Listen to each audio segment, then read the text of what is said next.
xagee ayuu ku sugan yahay 27 jirka loo haysto 2 bilyan ee dollarka Mareykanka kaasoo ay raadinayaan laamaha sirdoonka Turkiga iyo booliiska caalamiga ahi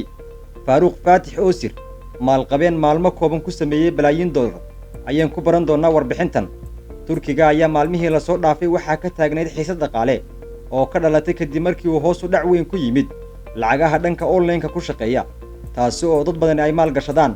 laba shirkadood oo ku shaqeeya lacagaha dhanka internetka ayaa shaqadii joojiyay kadib markii uu hoos dhac weyn ku yimid suuqii ay ku lahaayeen mareegaha internetka mid ka mid ah shirkadaha oo lagu magacaabo ayaa booliisku Turkigu waxa ay ku raad joogaan mulkiilihii shirkadaasi Faruq Fatih oo 27 jir ah ayaa lagu waramayaa inuu u baxsaday Albania isagoo oo sita lacag gaaraysa 2 bilyan oo dollarka Mareykanka ah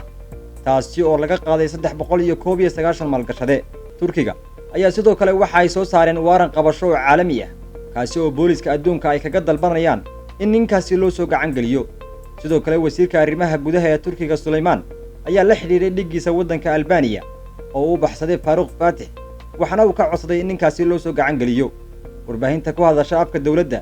ayaa sidoo kale sheegtay in la xiray 62 qof oo kale kuwaas oo Mr. Osir kala shaqeynayay shirkadiisa nin kale oo isna mulkiile ka ahaa shirkad habkan u shaqeysa ayaa gurigiisa oo Istanbul ku yaala waxa ku weeraray boqolaal maalgashadayaal ah booliiska ayaa ka furdaamiyay kadibna xabsiga u taxaabay wararka qaar ayaa sheegaya in lagu guuleystay qabashada Faruq Fatih isla markaasina dib loogu soo celiyay wadanka Turkiga